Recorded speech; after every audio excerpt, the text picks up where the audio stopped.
Fall is all about cozy comforts, but when you're prioritizing your health, it's easy to feel like you're missing out. With Hero Bread, you can enjoy all your fall favorites because they're made with Hero Bread sliced bread loaves, tortillas, bagels, dinner rolls, and more. Try their all-new Hero Noodles with 12 grams of protein and just 80 calories. So skip replacing every carb with cauliflower and indulge in your breakfast, lunch, and dinner time favorites while still hitting your goals. From breakfast bagels and meal prepped enchiladas to mouth-watering burgers and cheesy noodles. You won't believe Hero Bread's options have 0 to 5 grams net carbs and are high fiber from the taste and texture. They've even got small batch drops of indulgent favorites like the popular Hero Croissant. And right now, Hero Bread is offering 10% off your order. Go to hero.co and use code FALL25 at checkout. That's fall25 at hero.co. All figures are per serving of Hero Bread. Contains 2 to 18 grams of fat per serving. See the product nutrition panels on hero.co for more information. Welcome to Sports Management Podcast, where you will hear interesting sports management professionals share their stories, experiences, and passion for the sports management industry. I am your host, Marcus Philipsson. Welcome to episode 90 of Sports Management Podcast. Before I introduce today's guest, I would like to ask you all for a quick favor. This podcast has been shortlisted to win Best Sports Business Podcast, and it would mean the world to me if you would vote for me. Just follow the link in the description, create an account, and vote for Sports Management Podcast. Last day to vote is April 6th. Thank you. Moreover, this episode is sponsored by InSport Education, the online business school for sport. The best way to elevate your sports career, except for listening to this podcast, is to take part in InSport Education's courses and programs. InSport Education is offering Sports Management Podcast listeners 10% off all of their courses with the code SportsManagementPodcast10. Click the link in the description below and elevate your sports business career today. Now, today's guest is Santiago Gomez, the founder and CEO of Padel Haus, the first padel club in New York City, positioned at the intersection of sport, wellness, and lifestyle. Santiago is also working in the restaurant business, and when COVID hit and restaurants closed, he moved back to Mexico and started playing padel again. He realized that New York City didn't have a club, and he decided to make it happen. Get ready to learn about the challenges of opening a padel club in New York City, if pickleball is a threat to padel, why Padel Haus is a premium club, the importance of grassroots in padel, and much more. Santiago Gomez, welcome to the Sports Management Podcast. Hi, Marcus. How are you? Nice to meet you. Happy to be here. I am very well. I hope you are too. I am in Sweden, and I know that you are in New York because you are the founder of Padel Haus. So can you tell us a little bit about Padel Haus? Yes, of course. I'm here in, as you said, I'm in New York. Right now, standing in Padel Haus. Padel Haus is the first padel club in New York City. We have 4 indoor courts, locker room, shower, steam room, and a full complex. And this is just the start. We have a very big project ahead and looking forward to opening more locations. It's a 16,000 square foot place. It's members only, little bit of exclusive, some fitness center, juice bars. So is that the type of touch you want to put on it? You have it a little bit more exclusive? So you're right. It's a 16,000 square foot warehouse. It was built originally in the 80s as a beer warehouse. The trucks would come, drop the beer. And then I took over just about a year ago to build Padel Haus. The space is meant to be for members and non-members as well. So rather than exclusivity, I think it's actually it's very inclusive space. In terms of pricing, we do have a higher pricing than most of the padel clubs in Europe. But at the same time, I think we have a premium offering that no one else has. So maybe instead of saying exclusive, it's more like a premium location. Correct. Yeah, that's better. So obviously, I live in Sweden. I have spoken about padel in Sweden and in the UK. I spoke with Sandy and Ben a couple of episodes ago. And in Europe, it's very popular. How is the interest for paddle in the States and maybe in New York where you are? So I come from Mexico. So I was part of I was born and raised with paddle in my life. I've been playing paddle for 20 years plus. I moved to New York 12 years ago. And when I moved to New York, that's where I stopped playing paddle. It's very different where the sport is at in Sweden, where the sport is at in Spain, where it is in the US, or where it is in Mexico. Mm. So it's important to understand what stage the sport is at in each of these places. I can tell that in the US, it's in the very early stages. So the growth ahead of it is incredible. I think that what we're going to see in the next 3 to 4 years in the US is something that no one has ever seen in sports, at least in growth. Right now, we have 200 courts in the US. In Sweden, correct me if I'm wrong, but I believe there's north of 2,000 courts that were built in the past probably 3 years, 4 years maximum. You know? So put that into perspective of how big the US is. We have 300 million people living here. So you can imagine the potential demand that the US market can bring. And then on top of that, you put in that there's only 200 courts right now. So if you put it on a per capita basis, at least for now, I can say the demand is endless. And the supply is very limited with only 200 courts. Yeah, definitely. So if we look at the paddle in the US and we make a SWOT analysis, as you do in business school, opportunities and threats. So opportunities, obviously you said that there is a lot of people. I know that you have said before also that Americans love to follow trends. So that's an opportunity as well. What other opportunities do you see for the growth of paddle in the US? There's a lot of brands that are willing to cooperate and participate in the growth of the sports. Probably a lot more brands than anywhere else. Athletics brands, technology brands, financial services brands. All of those brands want to participate. The other thing is they need to understand what the growth is and what the potential for this market is. As you're aware, there's also another sport that is sort of growing or used to be growing at similar rates, which is pickleball, in the US. Pickleball right now has 30,000 courts in the US compared to 200 that we have in paddle. And pickleball has been growing in the past few years at triple digits. Now it's slowing down its growth and it's only going to grow at 20, 25% in the next few years. And I believe that paddle can keep on growing at least until 2026 at 100% year on year. Okay, so you're talking about 200 this year, 400 next year, 800 next year, and so on. So you can totally see it. I think it's exponential. The US as well is, remember that every state in the US is equivalent to one country in Europe. Okay, it has its own culture, its own people, its own ways of succeeding or failing in businesses. So the way I see paddle growing in Florida, for example, right now, is very different than the way I see paddle growing in New York, the way that it's grown already in Texas, and the way that it's going to grow in California. So why does it grow differently, you think? Is it the culture mostly? Does climate play in? Or is it the legislation for building courts? Or why does it differ so much between the states, you think? All of the above. Legislation and permits have completely different rules. Rules are done by the states, not by the federation. So building a padel club in Florida has different permits than building a padel club in New York. Second of all, culture.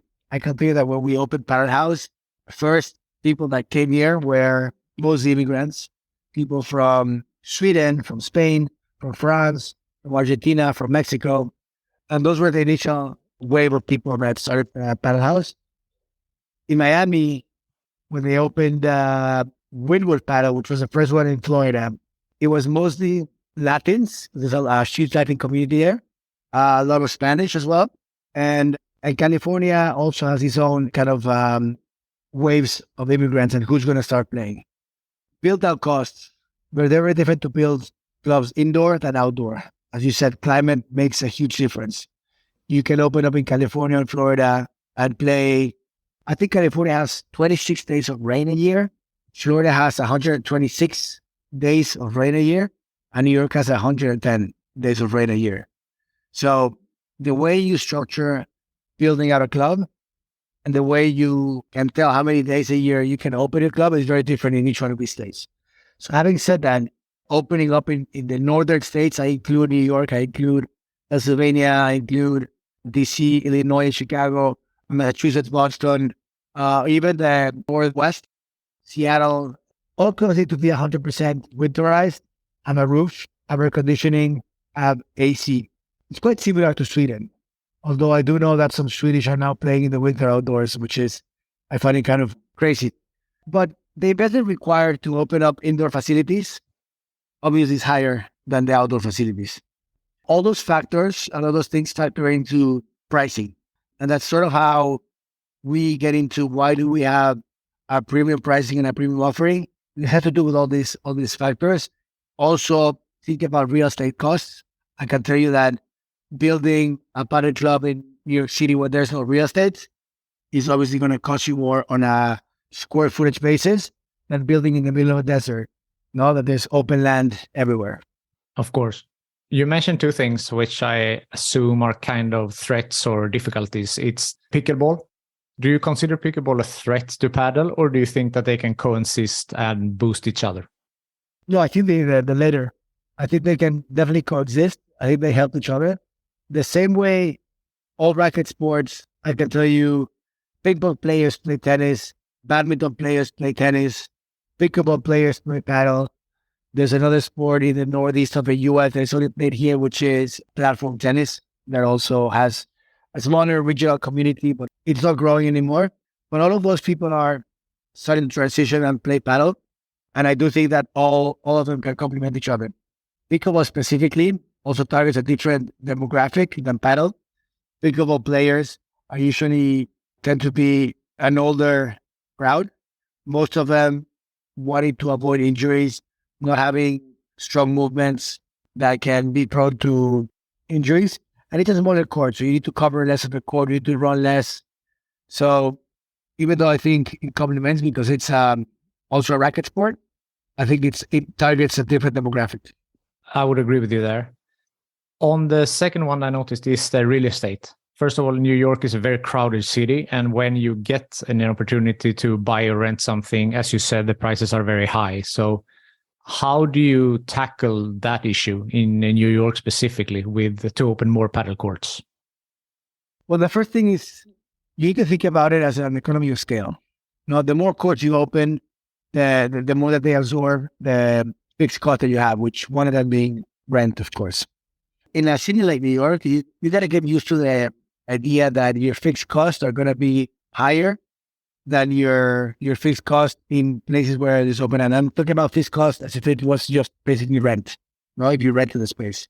Or you can see fixed cost as your mortgage on buying a property over a year. So you need to be comfortable with that. Second of all, I feel like New Yorkers love premium products and they're okay paying for premium prices as long as they can get an amazing experience. That's what we provide at Padel Haus. I know you've never been here, but you will probably soon. I would love to have you here one day. But the second you walk in, you realize that it's not just a few courts and people just come, play and play. It's an entire experience. From the second they walk in, the way they greet them, the way they go to our locker rooms, the way they play, the type of coaches that we have on site, the tournament that we organize, the quality of people that you meet is not your typical padel club in a neighborhood. It's just a premium experience. And because of that, people are happy to come and happy to pay at different prices that they would pay in other locations. But I think that applies to anything in New York, not only padel. You go to restaurants, premium prices, premium products. You want to play tennis, premium prices, premium products. You want to go play soccer, premium prices, premium products. Of course, you need to adapt to where you are. I mean, the prices for an hour of paddle in Spain is not the same as it is in Sweden either. Of course. And I believe that our prices and pricing will tend to go down as the sport evolves in the US. And I'm fine with that. I think it's the same with anything. In Spain, obviously, the prices are lower. The demand is higher. The supply is higher as well. the sport is in a completely different stage in all these countries. We're sitting at the educational curve right now of people just starting to discover the sport, of knowing how it is, how good they can get to. So that will change over time. How much interest is this for example, APT, American Paddle Tour, or tournaments around? Do people come and watch those type of events, or is it mostly that people like to play, or is it both? So both. I mean, we have a lot of people coming and play socially. We're throwing two USPA tournaments. This one is in May, one is in October. The USPA is the government that regulates paddle in the US. We also organized in October another tournament here. It was only like inter-club tournament, and it was a huge success. People came, watched, spectated, and loved what they were seeing. For most of those people that were coming and watching, they had never seen the sport before. So it was like a whole show for them to see the ball bouncing off the wall, people just climbing up and hitting overheads, because it's got a completely different sport when they're used to it. I always say that we were comparing to pickleball before. I always say that paddle has a lot more dimensions. No, you go up, down, behind, and in front, and the pickleball you just play in front of yourself. It's like a bigger version of ping pong. Yeah, or more similar to tennis maybe, than that you don't have the back glass and to play behind as you have in paddle. Correct. When I spoke to Sandy, he's obviously also a coach in paddle. So he talked a lot about the importance of coach education and educating players properly and to, grassroots level of paddle. Since paddle is in an earlier stage in US than it is in, for example, Spain, how much emphasis are you putting on that with the proper training for kids and adults and coach education and so on? So I know Sandy is an actual coach and is a certified coach, even though I don't coach myself. But at the same time, I do understand the importance of educating people and starting especially with lower level players. They come to Padel Haus or they come to any club, and you need to form those players, because those are the players of the future. Another important thing that I always say to everyone in the US is that the sport needs to grow organically and organized. All of these new players, also kids, teenagers, and so on, are the ones that are going to make this sport survive in the next 10 years. So it's important to show them the way, the same way you or me one day hopped in the court for the first time, and probably you knew nothing about paddle. You just grabbed the racket and were trying to hit the ball off the wall as hard as you could, and you were hitting the back wall. I also started that way. I think we don't want to become that company or that club that is only for advanced players or the same players that we played for 20 years. I can tell you that today, our beginner base is probably 50% of our players, 30% are intermediate players, and only 10% are advanced players. Yeah, that's interesting.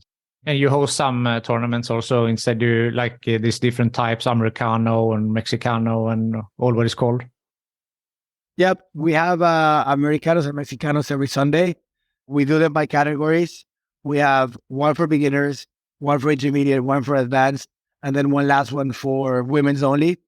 And there's another thing to talk about. When we first opened, I didn't know what to expect. We opened, we were quite busy, but then I started realizing that 90% of our members or of our players were mostly men. I am aware that in Sweden, in Spain, in Mexico, and Argentina, you go to any club and you see a lot of women play. That wasn't the case in New York in the beginning. I believe that the reason for it was because most of the women were kind of beginners in the sport, at least the ones in New York, and they were shy to come into a court and play with men that have been playing. Most of the men that were playing here initially were foreigners, people from Spain that have been playing for 10 years and they moved to New York, or expats from Mexico or expats from Sweden. So women were a little bit shy to try to play. And then in November, we brought on board a female coach. We started doing clinics for women only, and that has proved to be successful. And I believe that today we have like 60% men, 40% women in our club. That's great. putting pen to paper and making something happen. You saw that women didn't come, and you made an effort to change it. I like that. Correct. It's a lot about doing programming specific for women or for groups that you're realizing that you're not attracting.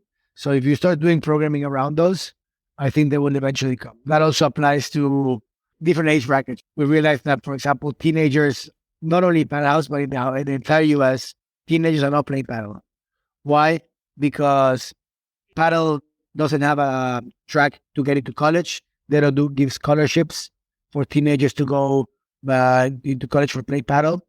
So those are the kind of groups that we need to address and find a way. I'm talking all the US should try to attract. Those are the guys that will be the future of a sport.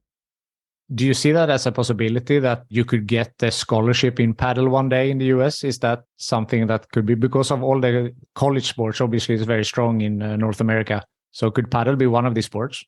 So I can tell you that at least, I don't know what other films are doing, but I can tell you that ourselves, we are working on getting sports teams and club teams inside of those universities. We've been working with Columbia University. We're working with NYU. We're working with San Francisco College for creating one club team for the university. I think that's the first step. Second step will be getting them to install courts in their own premises, because most of the students that play sports, they don't want to go to a club and pay to play. They just want to play those sports in their own campus. No, so that's also another thing that we're working on. We're collaborating with Columbia specifically to install courts there, and I think that's the next step. That's a great step, I think, to expand the sport. I also know that in the MLS premises, they installed paddle courts. I know that the LA Galaxy started to build Padel Club courts in their campus. So that's another important thing, to get professional teams to also build paddle courts inside. That's a great way. And also, I think pickleball has a lot of, influencer marketing. You always read about, this movie star or this athlete is playing pickleball. Maybe that's something also for paddle to have some type of big names to attract more people to the sport. Yeah, and that is coming as well. Just like it did in Europe, you also read articles about David Beckham, or, Messi, or Jurgen Klopp, whoever it is playing paddle, and it's great. And I think that really helps the sport to become stronger. And those guys are ambassadors of the sport. And I think the same thing is going to happen in the US with NFL players, NBA players. I know NBA players play in Miami all the time. We have ambassadors of us in NHL players. We have NFL players that are ambassadors of Padel Haus, MLS as well. So I think those guys are examples of younger generations, and the younger generations will probably follow this trend and start playing paddle more. Speaking of Miami, wasn't the first World Padel Tour event in North America was in Miami, right? It was last year. I was there last February. How was that? Fantastic. It was so incredible to see that many people. A lot of them knew paddle. Some of them knew paddle. Most of them did not know what paddle was before World Padel Tour happened in Miami. So the fact that they were did the event was organized amazingly. The setting, also being in Miami next to the ocean, was amazing. And I can tell you that it reached so many people that it couldn't reach before. And a lot of these people saw it for the first time in the tournament, and because of that, they started playing. I believe that not only Miami, but also New York, Houston, California, there's a lot of places that are willing and open to host these type of events. And I'm pretty sure it's a matter of time before World Padel Tour. I know A1 is coming to Miami and to New York this year. Premier eventually will want to do a date in the US. So I do think that there's a huge potential audience, and people are willing to spectate and to play the sport. Yeah, I think so too. It's an exciting time for paddle in the US for sure. Yeah, couldn't agree more. If we look a little bit at your career and your background, you have a diverse background. You have been a banker, you're in the restaurant business. So you mentioned before that you're born in Mexico. So can you tell us a little bit about your journey through life and how you ended up at the Padel House? Yes. As I told you, I was raised in Mexico. I spent all my summers in Acapulco playing paddle. Acapulco is where the sport started, as you might be aware of. I learned to play. I played national tournaments in Mexico when I was a teenager.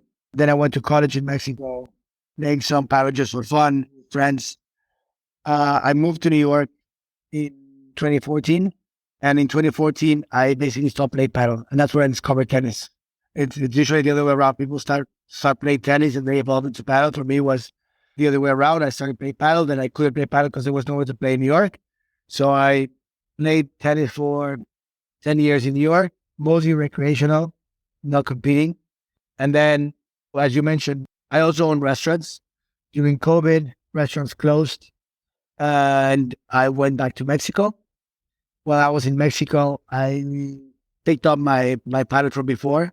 I was playing every day, and that's when I realized we should open a club like this in New York. We should be the first ones to bring a paddle courts there. And to my surprise, I realized that the only reason why there was not a single paddle court in New York was because nobody had tried. So I took on the task to open the first one. I hope it's the first of many. And I'm pretty sure that there's space for at least 20, 30, 40 courts in New York. And I'm pretty sure that the demand, and even though you need to build it, it's just not waiting for you. You need to build it. But I think it can potentially be there. Yeah, so you're a true pioneer. You brought the sport to New York. Looking forward now, how do you see the development of Padel Haus? Do you want to open more courts in New York or around or other states, or what does the future hold? So for us, the strategy right now is to focus in the Northeast. The Northeast is kind of the last part of the world that Padel hasn't gotten to.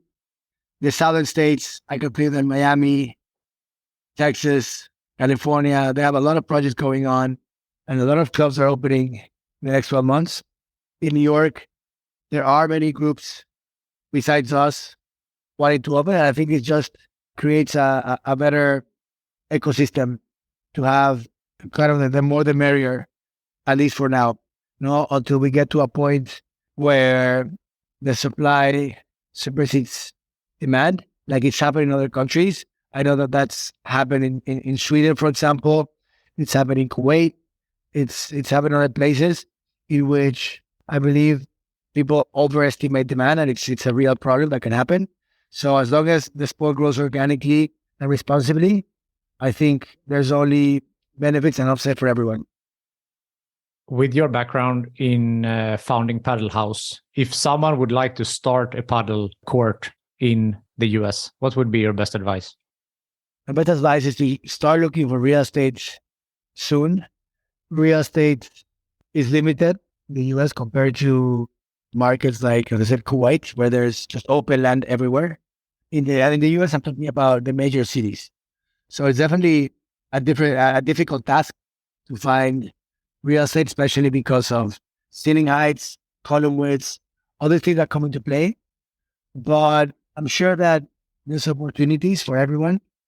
I am sure that besides us, there will be competitors, which I don't call competitors. I call them more like friendly firms that engage in the same business. Because I'm pretty sure that we can all collaborate into building a beautiful ecosystem and growing the sport together. Okay, so you see it like that as when we talked about pickleball before, it's not a threat. And you see the same, if someone else would open a court in New York, you don't see that as a competitor, you see it as someone who's helping the sport grow. The way we do things, yes, I see it that way. I also believe that the ones that are able to provide products that people will be appealed to, and as long as they keep people happy and people engaged into the sport, they will survive. The ones that will just focus on, let's say, having a war prize or opening in remote locations that basically don't make a lot of sense once the market is fully mature, those are the clubs that will eventually close. Yeah, and that's a case study directly you can take from Sweden here. That's what happened. That, when the demand dropped, then the courts that had to close were these ones that had remote locations, or they didn't offer, something extra. It was just a warehouse that they have put some courts in, and that was it. the clubs that had something else, they had a cafe, they had a store, they had activities around, those were the ones who survived. Correct. Is there something that I haven't asked you yet that you feel is important to mention? Maybe not that you asked, but something that I would like to also add about this, about how the sport should grow. I think it's a whole vertical that needs to grow, not only courts or building clubs, but brands need to put a lot more attention into the sport. I'm talking about apparel, sporting brands. I can tell you that brands like Wilson, Adidas, Marmalade, brands that come from tennis are slowly starting to focus into paddle. There's a lot of other brands like Nike, Reebok, you name it, that are mostly American brands, and they're not realizing the potential that is behind the sport. In addition to that, I think players, USPA, core manufacturers, ambassadors, celebrities, it's a whole ecosystem. That's why I call the entire vertical that needs to work together for to succeed as good as Pickleball did. How does the booking platform look like? Like we have in the Nordic countries, and I don't know, maybe in Spain also, you have a Match-Eye, that you have, an app and you're booking courts. Is there anything else similar you're working with, or do you have your own website, or how does that work? Yeah, I'm quite familiar with Match-Eye, and I'm super familiar with Playtomic as well. Yeah. We have our own app and our own website, which we use for booking. Both of those platforms are built on a marketplace model. Okay. So basically you go to Stockholm, you open up your phone, you see your app, and you realize that there's 7 options in where you can play paddle, and then you choose the one that is closest to you and the one that appeals to you the most. For us, there's no marketplace. We're the only club in New York right now. So it didn't make much sense to hop into a platform like that. So for now, we are using our own app. I really am happy with how it looks. I think people here also like it, but I am aware that down the line, as there's more competitors and more growth, and our clubs start to be kind of fighting for customers, you have to migrate and so centralize all that demand into one same platform. Whether you call it Match-Eye, Playtomic, or Padel Haus app, whatever you want to call it, but it's easier if there's one central platform. Oh, no, then that makes sense. Like if you are the only place, then it's easier to have it yourself. And also more, it's better for you financially as well, not to outsource it to a different platform. Correct. For now. But in the future, who knows? Maybe everybody ends up using, all the new clubs ends up using the Padel Haus app. That could be something. You never know. Exciting times. The last question that I ask everyone is if you could choose the next guest on this podcast, who do you think that I should talk to? I think if you talk to Marcos at PR. Marcos is president of the USPA. His vision is how can you make the sport and the federation grow and contribute with, let's say, other federations. He will give you a lot more insight into how the sport is growing. He will also tell you a little bit about his project called the PPL, Professional Padel League. PPL is just launching this spring. He's spearheading the efforts, but it's a great initiative. It's the first time that the sport is going to be professionalized in the U.S. and televised. You mentioned that there was one day of World Padel Tour in Miami, but that's about it. In Europe, you have World Padel Tour that goes to, I believe, 7 different countries in Europe, and then goes to Middle East. And then there's Premier that also goes. Premier has, if I'm not mistaken, has 2 majors in Europe, and then like 4 other dates. And we don't have that here. People are not aware of what sport is. So this is the first effort, and I think you're going to be super blown away by the possibilities of this professional league and about what Marcos is doing with the USPA. Yeah, that would be a great interview. Santiago Gomez, thank you so much for taking the time to be on the Sports Management Podcast. Thank you, Marcos. Hope to see you soon. Thank you for listening to the Sports Management Podcast. Please hit the subscribe button so you don't miss out on any upcoming episodes. Also, feel free to leave a comment about what you thought about this episode. If you want to get in contact with me, send an email to sportsmpodcast@gmail.com or hit me up on Facebook, Twitter, or Instagram @sportsmpodcast.